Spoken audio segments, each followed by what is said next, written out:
Olá a todos.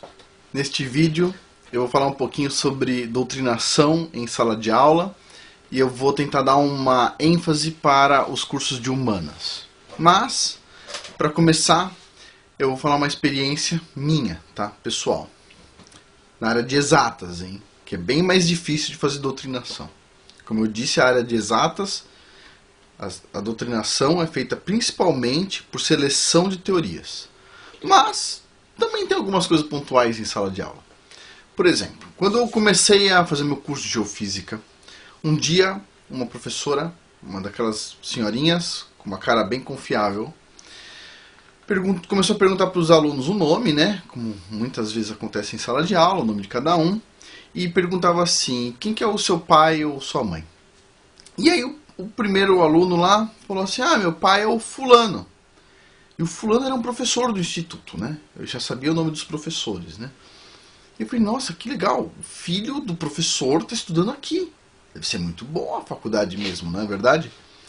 E aí perguntou pro segundo: e você? E o cara falou: meu nome é tal e o meu pai é o ciclano. Eu falei: nossa, outro filho de professor aqui. Que interessante. E de repente mais um e mais um, eu comecei a achar estranho. Eu falei: porra, meu, só tem filho de professor aqui, meu, será que só eu sou de fora? Né?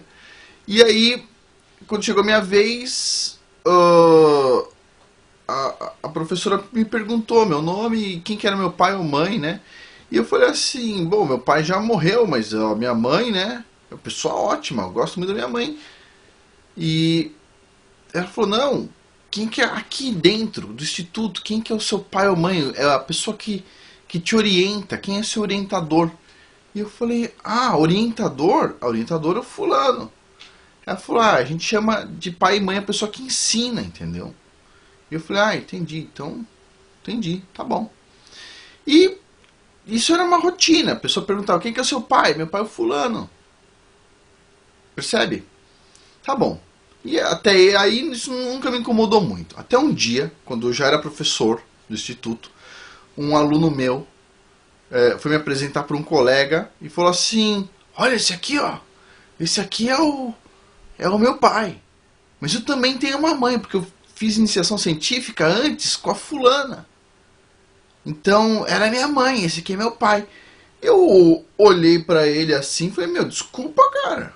Você não é meu filho não, meu. Desculpa, você é meu orientando, mas sai fora, eu não tenho filho desse tamanho não, cara. E cá entre nós, se você fosse o meu filho, aquela mulher não seria a sua mãe, cara. Credo. Desculpa, mas né? Ai, credo. Então, vamos pensar assim, isso já é uma coisa bem esquisita dentro de um lugar que se diz assim, sem religião, bem lógico, com lógica, só usa lógica. Tudo bem. Agora, vamos entrar um pouquinho. Isso é uma coisa esquisita, né? É como se a gente estivesse mudando o eixo da família. Sua família também é aqui, ó, dentro. Mas vamos usar o caso de humanas. Dentro de um instituto de exatas, de uma faculdade de exatas, é muito difícil você esconder um professor burro, né? Porque ele vai ter que dar pouca aula, né? Como é que você pode pôr um professor burro para ensinar a fazer pontes numa faculdade de engenharia? Não vai dar certo. Como é que você pode colocar um cara burro para ensinar a fazer máquinas, circuitos eletrônicos? Como? Difícil, hein? Talvez você consiga uma aula que não precisa de muita matemática, você consegue encaixar de vez em quando um cara burro. Agora, em um instituto de humanas, é muito mais fácil você esconder pessoas burras lá dentro, concorda? Um professor que não é brilhante, mas ele pode vender imagem de brilhante. Tem bons vendedores por aí. Você olha o cara e você fala: meu, esse cara é um gênio. Na hora que o cara coloca a ponta do lápis no papel, você olha e fica assim: ó, uau, esse cara fez faculdade, ele sabe fazer conta? Uau. Então assim, e aí de repente tem essas pessoas infiltradas lá dentro, são professores mais, vamos dizer assim, menos preparados, vamos colocar assim, para ser educado, e de repente esse pessoal menos preparado lê Karl Marx. O cara vai lá e vende a ideia para os alunos. Esse cara é um gênio. Esse Karl Marx. E os alunos olham para o professor e falam assim, esse professor é inteligente, então Karl Marx é um gênio. Agora, por que o aluno acredita que o professor é inteligente? Porque existem professores dentro da universidade que são inteligentes.